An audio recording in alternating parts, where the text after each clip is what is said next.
wait as they arrive. And of course, My name is Bukola Idowu, the team lead of Kimpact Development Initiative KDI. KDI is a non-governmental organization in Nigeria. So our focus has been on good governance, democratic development, and youth development. So KDI has been working around the elections since 2015, and we also in this 2023 election we will also be working in two major areas: election security and electoral justice.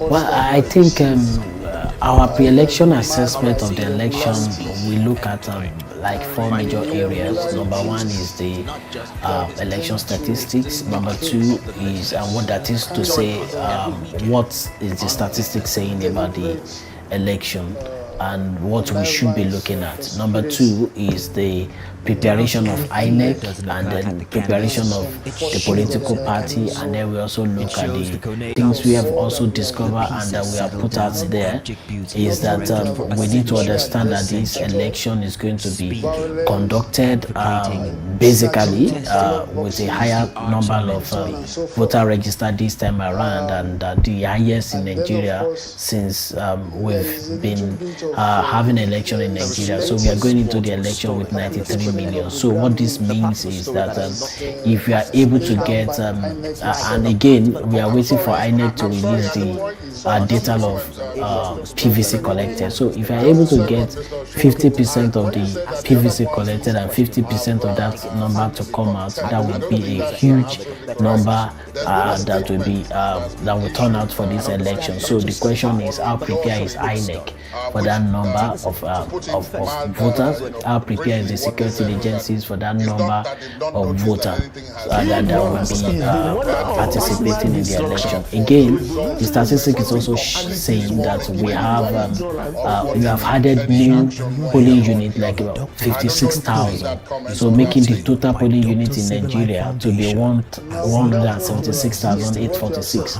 So what this also means is that we expect higher turnout, because what the new addition means is that some polling units will have been congested, will have been discongested, and one of the reasons we have also seen that people don't even turn up for election is because they don't want to wait a longer time on the queue.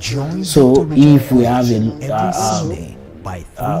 polling unit that will have been discongested now, it means that we expect that the whole process should be faster, because we have fewer number at the polling unit. So we expect that the turnout may also be increased this time around. However, there are other indices that can also affect the turnout. Number one is the security situation of the country, and like I keep saying, this election is so unique because all the regions have security challenges that are peculiar to each of the regions. You go to Northwest, you see banditry, farmer elders crisis, kidnapping. You go to Northeast, you see terrorism, you see kidnapping. North Central, you see banditry, you see farmer elder crisis, religious crisis. So Southeast, you see unknown gunmen and a whole lot. And so we are having an election in an atmosphere of insecurity. So no matter what the statistics is saying, if the atmosphere is not conducive in terms of security, then it may also affect the turnout for this election. And these are some of the things we've highlighted in our reports to call the attention of the security agencies to see what they can do to mitigate these security threats. Again, we also raise concern about the number of election violence that have taken place. So, for instance, since January 2022 to date, we've recorded over 4 concern. This call for that we need to do a lot, and while this is going on, we are also expecting that the security agencies will this time around roll up their sleeve and come up with strategy that the thing can work.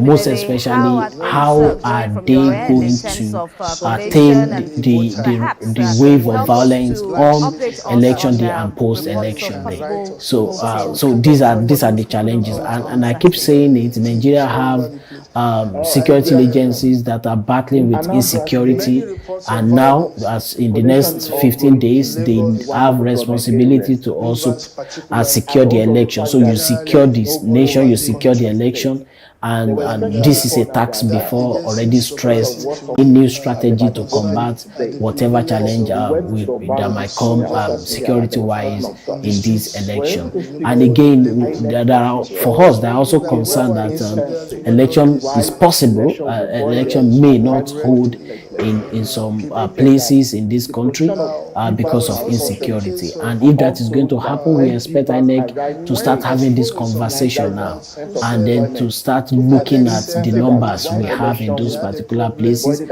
All the security agencies need to come out and then assure Nigerians that, look, all the polling units in this country are going to be, election is going to take place there. So, and that is why when you look at the disaggregation of the polling unit released, you will see that there are about 240 polling units with 0 registered voters. So which means they are just polling units on paper, but nobody is going to vote there. So could it be some of these polling units that are in places where people are deserted, people have left because of insecurity?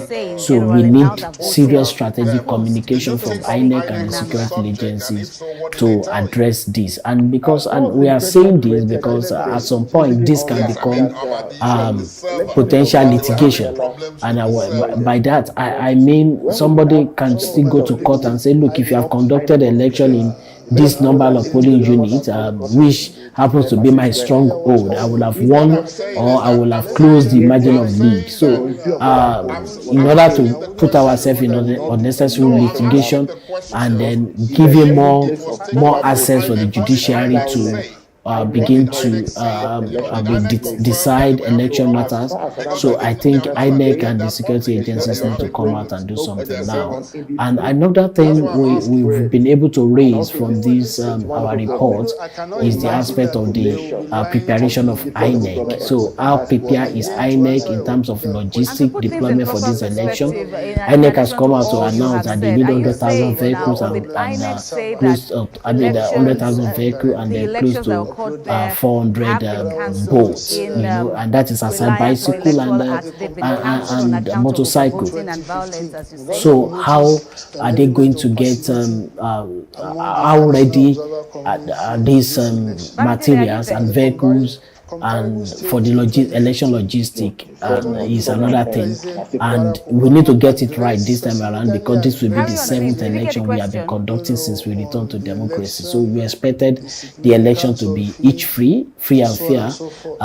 However, another concern has also been the partisanship of the NURTW. INEC is going to work with is the line of this election, because there are concerns that NURTW is partisan. And so many people will have seen the reaction when the REC in Lagos State said they don't have any other option than to work with the MC Oluomo faction. And so all this is there are ways it will affect the perception of INEC, and looking at again at the blunders they committed recently, liking a post criticizing a candidate.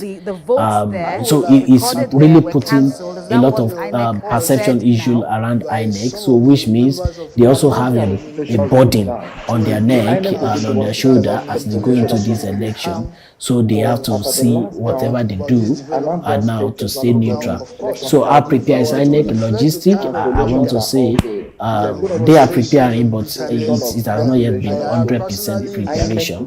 Again, the fuel scarcity, the naira scarcity also have a way of affecting this election if something is not done within the next 10 days. So, and I'm saying that, look, most of these logistic vehicles, they will need fuel, and no matter how, whatever the arrangements INEC need to make with NNPC now, they need to make it.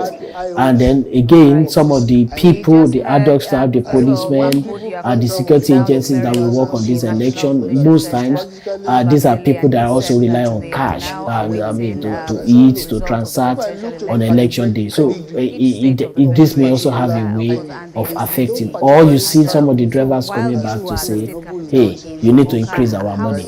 So these are possible scenarios that we are looking at. And again, lastly, I want to say, assessing the political party preparation, I think they are preparing, but we have also seen a lot of insightful messages coming from them, misinformation and disinformation coming from the political party. So we expect that in the coming days they will stay on issues as against attack on personality.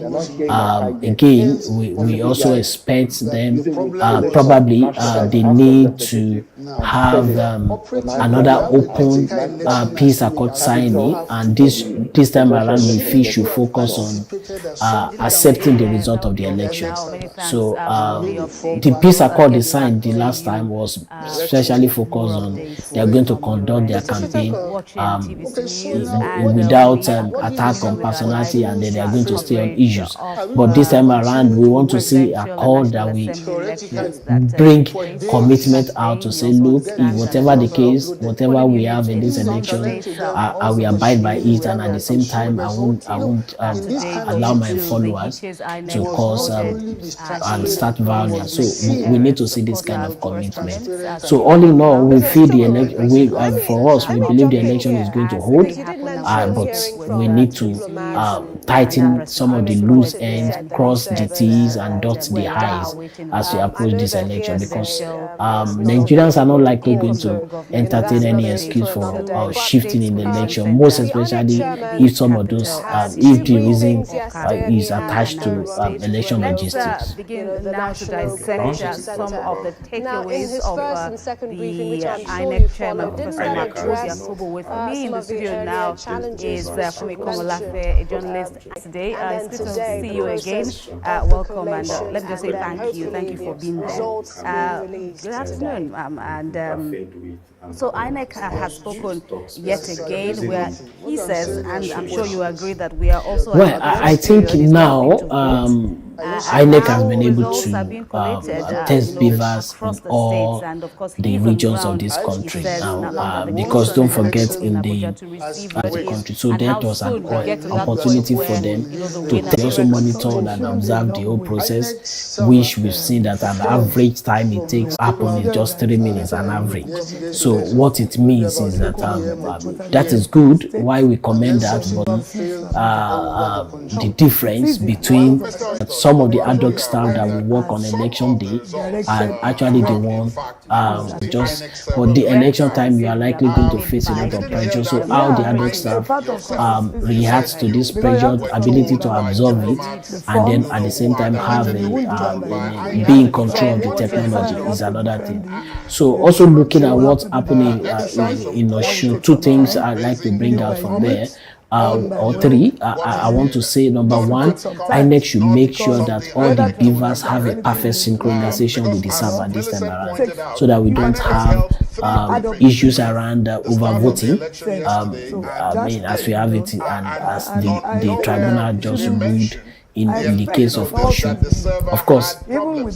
So that has to work, and the beavers have to work. Then number two is that are we really prepare for cyber attack on the election day? So I want us to also look at that, because this will be the first time at the national level that will be transmitting election results, electronically. So how prepared are we? And because Nigeria would not want to hear that the server is down on election day, or they cannot access the IRF portal. So they need to make sure everything is in place.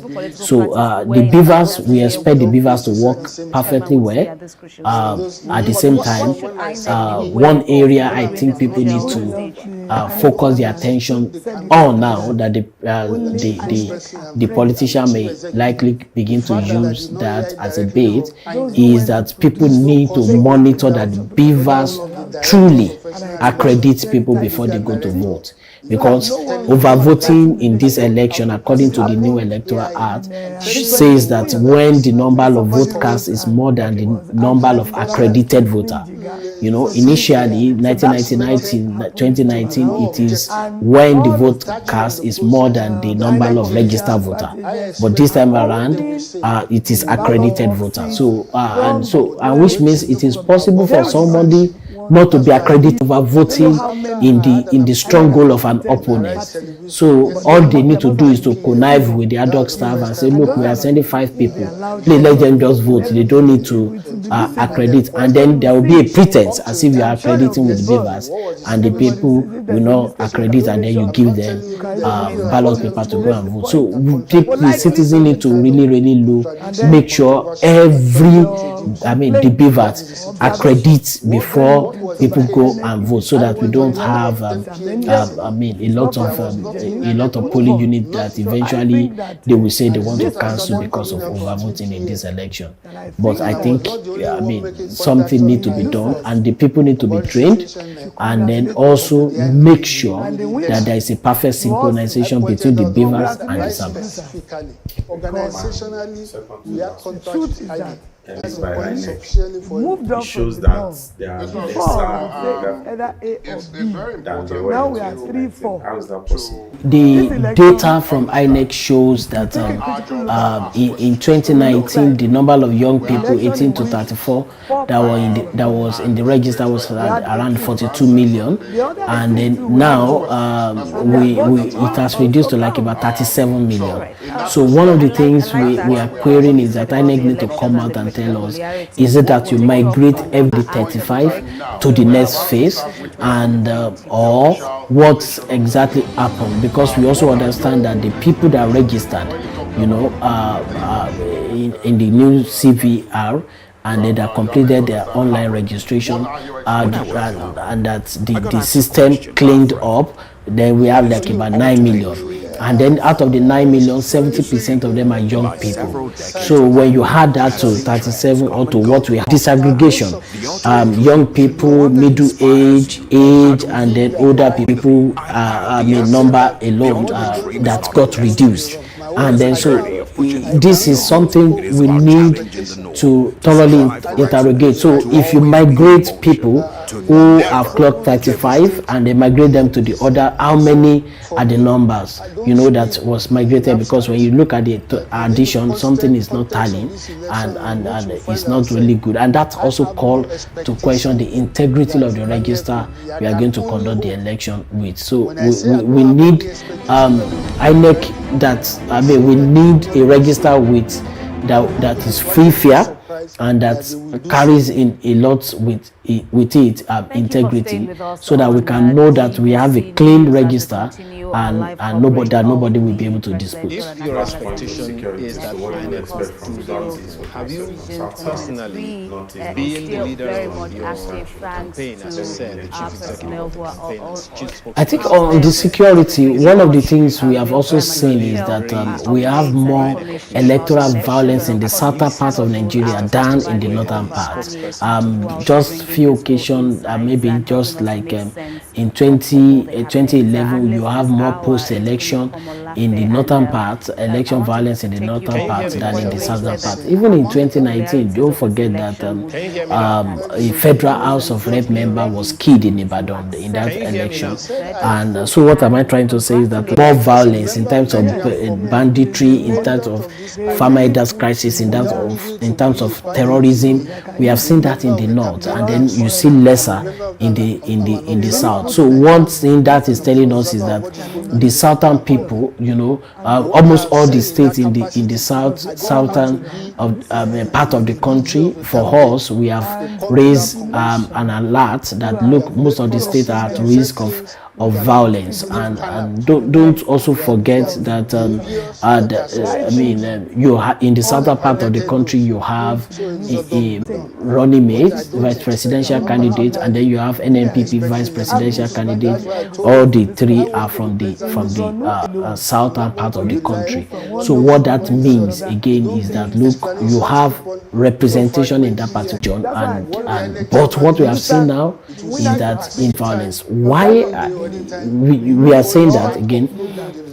We have also discovered that, look, most of these INEC attack of INEC facility, most of them come from the south too, southeast, southwest. You know, so and this call for concern. So how is the security agency prepared to curb most of these things, so that you don't just think, oh, it's the north we need to focus on? Things are happening in the south, and for us, we have identified 22 states out of 36 that are at risk of electoral violence in this country.